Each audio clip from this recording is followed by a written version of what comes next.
caminho, graças ao Senhor, que o Senhor nos fortalece, nos fortifica, para que nós não olhamos nem para a direita nem para a esquerda, mas sim para o Senhor. Pai querido, amado, e sabemos, meu Pai, que aquela porta estreita e nós devemos ainda assim entrar com ela de joelho, porque a tua palavra diz que todos os joelhos se dobrarão, e nós entraremos naquela porta estreita ainda ajoelhados. Oh Pai, eu quero me humilhar perante o Senhor. Que maravilha é estar na sua presença e ouvir aquela voz graciosa. Entra, queridos dos meus pais. Pai querido amado, eu quero tapar o ouvido para aquela palavra que serão para muitos, 2/3 ainda. Afastais de mim, maldito, que não vos conheço. Senhor, eu peço ao Senhor, o Espírito Santo, não me abandone, que eu possa, meu Pai, a todos os momentos falar da Tua graça e da Sua misericórdia. Senhor, nós estamos vendo que estamos aqui, mas justamente é toda a vontade do Senhor. O Senhor tem a vontade que só nós estivemos aqui para receber esse bolo maior que o Senhor está dando para nós. Abençoa cada um que está aqui, meu Pai, a sua família, sua vocação, seu ministério, seu ir e vir. Abençoa, meu Pai, os nossos superiores, nossos subordinados. Fica conosco essa manhã, eu quero lhe peço em nome do nosso Senhor Jesus Cristo. Amém. Neste dia eu tenho a devocional, estará em Lucas. Vou falar do Dr. Lucas. Como nós compreendemos que estão 4 evangelhos durante todo o tempo. Mateus, Marcos, Lucas e João. Lucas não andou com Jesus, mas Lucas era um médico e a capacidade dele era muito maior do que a dos outros. E ele era cético, duvidoso até. Ele escutava todas as histórias e ia confirmar. Ele tinha que confirmar se era verídica. Por isso é extensível e mais certo o evangelho dele. Porque ele, conversando com Mateus e também com aquelas pessoas que estavam sendo curadas por Jesus, fez o evangelho de Lucas.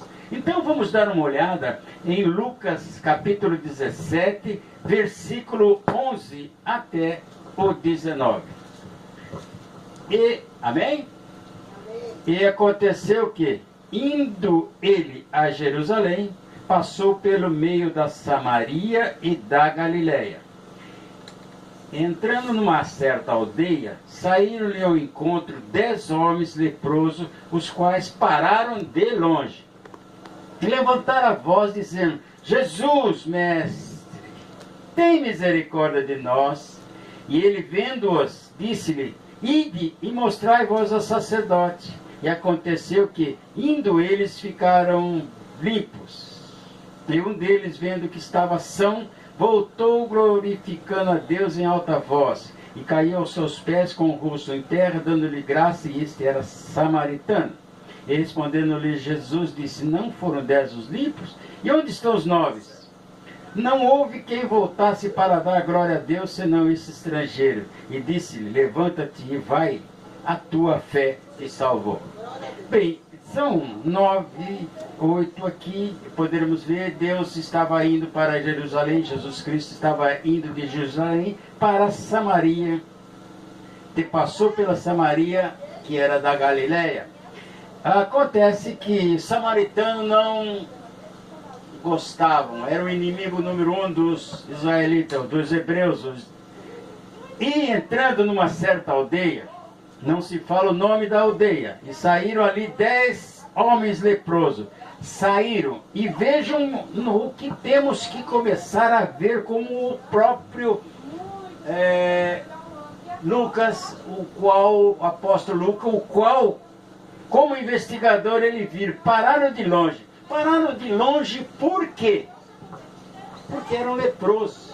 Os leprosos antigamente ou tinham que gritar quando passavam em algum lugar: leproso, leproso, leproso, para a turma se afastar. Ou andavam com o sininho tocando, que cada vez que ouviam aquele sino, tinham que sair. Por quê isso?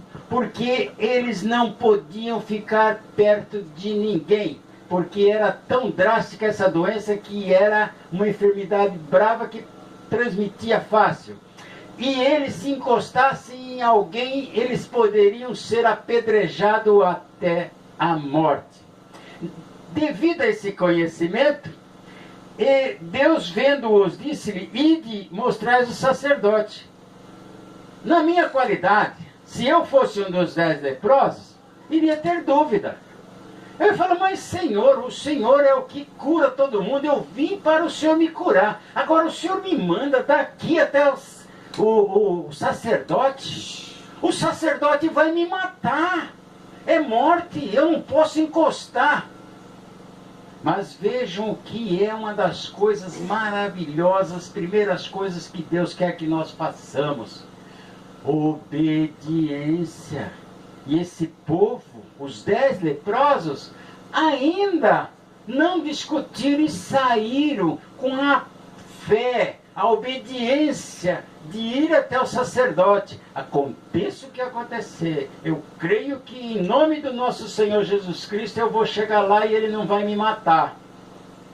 Mas no meio do caminho, pela obediência deles, foram curados. 10 curados. A cura. Nós temos a cura hoje. Mas e aí, interessa muito a cura? Porque nosso corpo vai apodrecer. Nossos ossos vão se apodrecer. Mas e o nosso espírito? Vejam que quando viu que estava limpo no meio do caminho, ele não precisou mais ir por sacerdote. Porque chegando ao sacerdote, ele iria simplesmente tributar ao Senhor uma dádiva, dar uma rola, alguma coisa que ele pudesse em sacrifício vivo que o sacerdote ia querer. Mas esse voltou para agradecer. E no final está escrito ali, ele disse que assim, onde estão os 9? No 19 ele disse, levanta-te. Puxa vida, ele veio agradecer ao Senhor, não como eu estou falando com vocês, mas ele estava ajoelhado, talvez com a cara no pó para ter misericórdia. E aí ele ouviu, levanta-te e vai, a tua fé te salvou. Qual é a diferença de curou ou salvou? A cura só foi o corpo. Aquele foi curado no corpo e salvo a seu espírito. Quando Deus falou, Jesus Cristo falou que ele estava salvo, ele já estava iminentemente, se morresse na hora, já estava limpo entrando nos céus. É essa previsão que muitas vezes nós, quando estávamos lendo a Bíblia, não chegamos ao âmago das coisas. Por isso que eu sempre falo, quando eu estou dando aula, quando vocês pegarem a Bíblia é tão sagrada, é o utensílio do Senhor. Faça uma oração. Peça ao nosso Deus que não deixe o Espírito embora, que o Espírito Santo fique perto de nós para que eles possam nos ajudar a entender isso. Porque é de difícil compreensão, mas é de difícil compreensão que muitas vezes as pessoas, eu não vou na igreja da bíblica, ensinamento bíblico, porque eu não entendo. Aí eu falo tão simples assim. Vocês entendem mexer numa televisão, diodo, catodo, essas outras coisas? Mas se vocês começarem em dia a dia, o Espírito Santo que brilha em nossa vida vai abrir o consenso, o entendimento, porque vocês estão fora da realidade, vocês não estão, como Oséias falou, prosseguir e entender e conhecer a sua vontade. Se nós não fizermos isso, nem o pão que vem da padaria nós comemos, porque para nós comermos o pão da padaria, nós temos que abrir o saquinho. Amém? Glorioso Deus, santo, santo, santo. Aleluia. Amém.